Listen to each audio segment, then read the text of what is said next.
The rain was pounding against the windows of the old Victorian house in Boston's Back Bay neighborhood when I got the call that upended everything. My phone buzzed on the cluttered kitchen table, where I'd been nursing a lukewarm beer after another dead-end job interview. Mr. Ellis? This is Margaret Hale from Hale and Associates. I'm handling your grandfather's estate. Her voice was crisp, professional, like she delivered this news 100 times before. My grandfather, Harlan Ellis, had been a ghost in my life for over a decade, ever since the blowout fight with my dad over money and pride. I'd sided with Dad back then, young and hot-headed. But life had a way of showing you the cracks in your choices. He's left you the family brownstone on Commonwealth Avenue, she continued. The one with the rental units. You'll need to come in for the paperwork. 2 days later, I stood on the wide stone steps of the brownstone, key in hand, feeling like an intruder. The building was a beauty, 4 stories of red brick with ornate ironwork balconies and leaded glass windows that caught the afternoon sun. It housed 5 apartments, plus the ground floor space my grandfather had used as his office. Inside, the air smelled of polished wood and faint lavender, a remnant of his meticulous habits. Waiting for me was Tom Riley, the building's superintendent, a burly guy in his 60s with a thick Boston accent and a handshake like a vice. Sorry for your loss, kid. Harlan was a good man. Kept this place running like clockwork. He handed me a stack of files. But there's something you gotta know. We're barely breaking even these days. Maintenance costs are up. And, well, there's this one tenant. I flipped through the rent rolls as Tom talked, my eyes scanning the numbers. Most units were pulling in solid market rates, around $4,000 a month each in this prime location. But then I saw it. Apartment 4A. The top-floor penthouse with the rooftop terrace. Tenant, Evelyn Sinclair. Rent paid, 0. For 32 years. What the hell is this? I demanded, jabbing at the page. Tom shifted uncomfortably, rubbing his neck. Evelyn's been here since '92. Harlan never charged her a dime. Said it was taken care of. I tried a skin once, but he shut me down hard. Mind the pipes, Tom. Not the people, he'd say. My blood heated up. 32 years? At current rates, that was over $1.5 million in lost income. I was 35, buried under grad school debt from a history degree that led nowhere, scraping by on freelance gigs.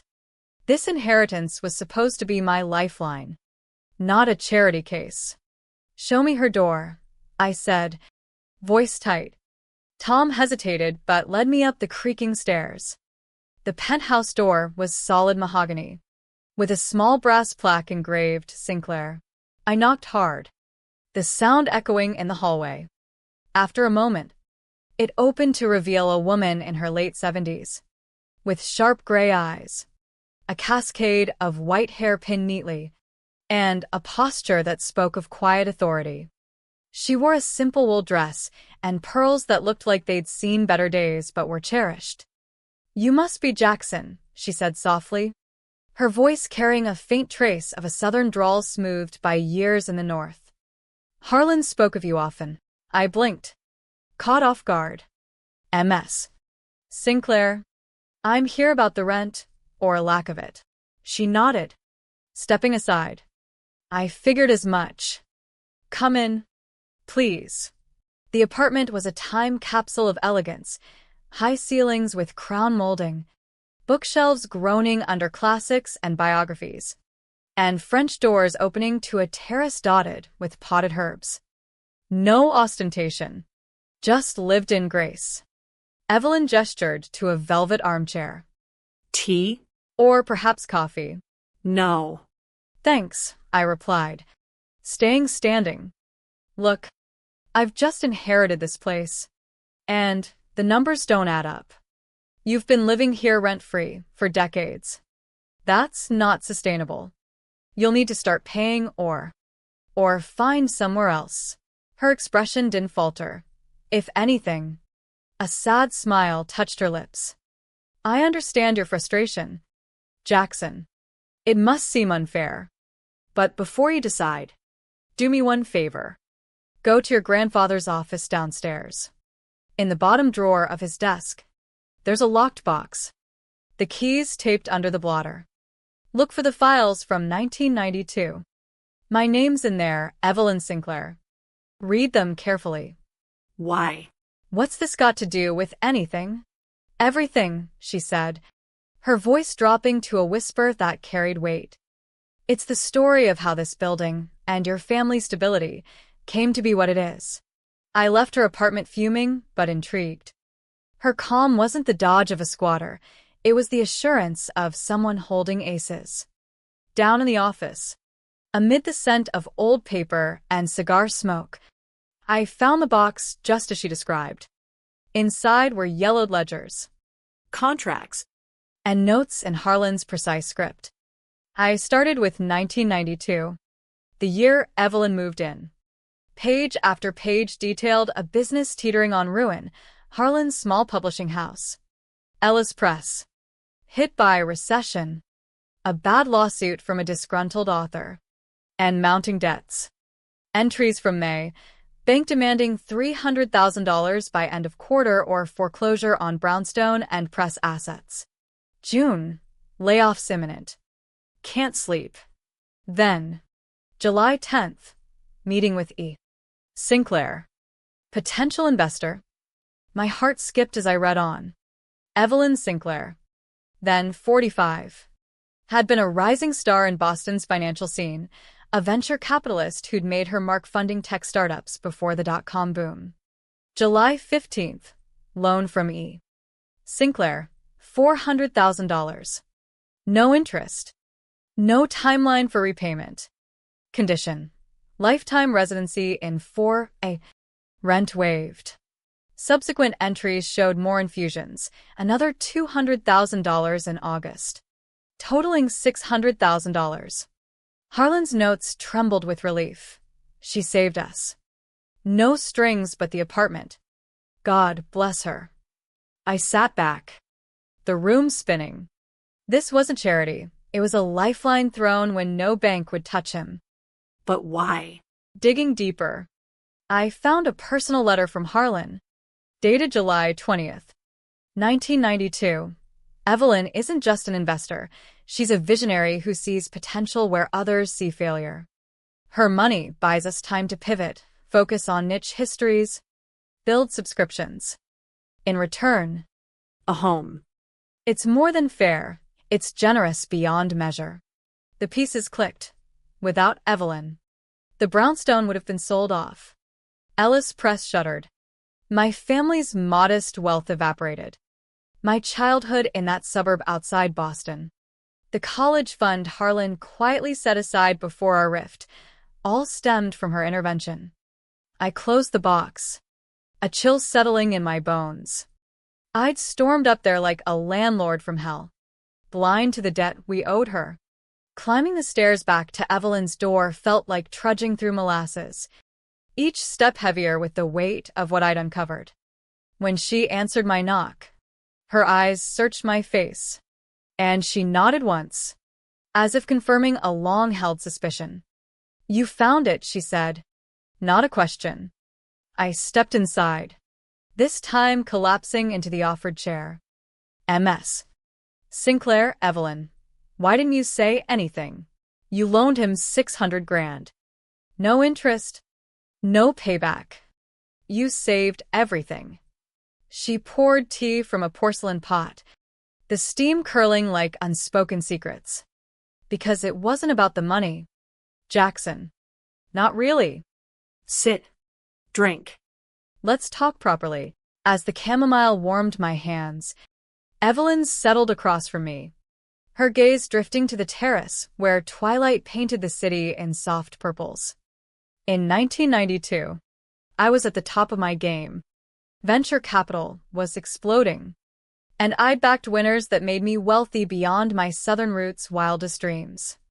But wealth is a lonely summit. I'd buried myself in work after a bad divorce.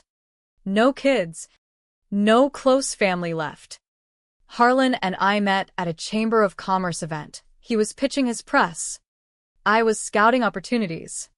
When I heard about his troubles, it wasn't pity. It was recognition. He had integrity, a passion for stories that mattered. Reminded me of my late father, a small-town printer who lost everything in the '80s crash. She paused, sipping her tea, the quiet stretching like a breath held too long. I didn't want a standard loan. Harlan was proud. Repayment would have crushed him if things went south. So I proposed the trade, my capital for a permanent home here. This brownstone had soul, neighbors who waved hello. A garden in back. Stability I craved. I leaned forward, piecing it together. And it worked. The ledgers show he turned it around. Subscriptions boomed. He expanded into local histories. Sold the press in 2008 for millions. Evelyn's smile was wistful. Yes. But the real return was intangible. This place became my anchor. Harlan checked on me during blizzards, invited me to holiday dinners. The tenants downstairs? They became family. I tutored the kids in 2B with their math. Shared recipes with Mrs. Vargas in 1A. A lump formed in my throat. I came here to kick you out. God. I'm an idiot. No, she said gently, reaching across to pat my hand. You're human. Young. Burdened. Harlan was the same once, ambitious. Blind to the softer sides of life. We talked for hours that night, the conversation meandering like the Charles River outside. Evelyn shared snippets of her life, growing up in Georgia, clawing her way through Harvard Business School on scholarships, the cutthroat world of finance where she outsmarted rooms full of men. But success hollowed me out, she admitted, voice cracking just a fraction. This arrangement? It filled the void, gave me purpose beyond balance sheets. As the clock struck 10, I stood to leave, but paused at the door. What now? The building's losing money on paper because of this. But knowing the truth, I can't just evict you. Evelyn's eyes softened. Honor your grandfather's wishes. Jackson. He left you more than bricks, he left a philosophy. Check his journal in that box. The one marked reflections. It explains. Back in the office, under the glow of a desk lamp, I found the journal. Harlan's entries from post 1992 were revelations. Evelyn didn't just save the business. She saved my faith in people. Landlordship isn't extraction. It's stewardship. Tenants are lives, not ledgers. A later note. Jackson, if you're reading this, remember, kindness compounds like interest. Evelyn taught me that. The next morning, I met Tom for coffee at the corner diner. The kind with vinyl booths and endless refills. So, about Evelyn. I started. He grunted. Figured it out. Huh? Harlan always said she was the building's guardian angel. I nodded, outlining a plan. We're keeping her arrangement. But we need to modernize, update the units. Maybe add smart locks to attract younger renters without jacking prices. Tom raised an eyebrow. Sounds like Harlan 2.0. Over the following weeks, I dove into the role, poring over budgets, negotiating with contractors. Evelyn became an unexpected ally. Her financial savvy sharpening my ideas. Diversify, she'd advise over afternoon tea. Offer short-term stays in the vacant unit, but screen carefully. Keep the community intact. One evening, as we reviewed spreadsheets on her terrace, a storm rolled in, thunder rumbling like distant regrets. Why didn't you ever demand repayment? I asked. Evelyn watched the rain. Because some investments yield in ways money can't measure. Peace. Belonging, that's my dividend. Her words lingered, reshaping my view. I'd come seeking profit, but found a deeper currency. Months blurred into a rhythm of repairs and revelations. The brownstone hummed with activity, painters freshening hallways, plumbers fixing ancient pipes. I kept rents fair, absorbing some costs myself from a small trust Harlan had left. But Evelyn's influence seeped deeper. One day, I found her in the lobby, helping Mr. Chun from 3B with his mail. His arthritis made small tasks a battle. "You've been doing this for years, haven't you?" I asked later. She chuckled. "Guilty. A building thrives when people connect." Inspired, I started monthly potlucks in the backyard garden, where stories flowed like wine. Mrs. Vargas shared tales of her Puerto Rican childhood. The young couple in 2B announced a pregnancy. Evelyn was the quiet heart of it all, her wisdom drawing people in. Digging through more files, I uncovered another layer. Evelyn hadn't stopped at the initial loan. Scattered receipts showed her funding upgrades, a new boiler in '98, window restorations in 2004, even solar panels in 2012. "Hundreds of thousands," I murmured, confronting her over lunch at a nearby cafe. She waved it off with a forkful of salad. "My home, my responsibility." Harlan protested at first, but I insisted. "We're partners in this." Partners. The word stuck. Harlan's journal echoed it. "Evelyn's not a tenant. She's the soul of this place. Her generosity ripples outward." I saw those ripples. The kid from 1A, now in med school, thanks to an anonymous scholarship Evelyn had set up. "How do you afford it all?" I pressed. "Smart investments. And frugality. I don't need yachts. I need roots." A crisis tested us 6 months in. A pipe burst in winter, flooding 2B and displacing the family. Insurance dragged their feet. But Evelyn stepped up. "Use my contacts," she said, calling an old finance buddy who expedited claims. We housed the family in a hotel temporarily. Cost split. "This is what community means," she told me as we surveyed the damage. Not abandoning ship. Grateful. The family returned with baked goods, turning hardship into bonds. My own life shifted too. The freelance gig stabilized into a side hustle managing other properties, applying Harlan's compassionate model.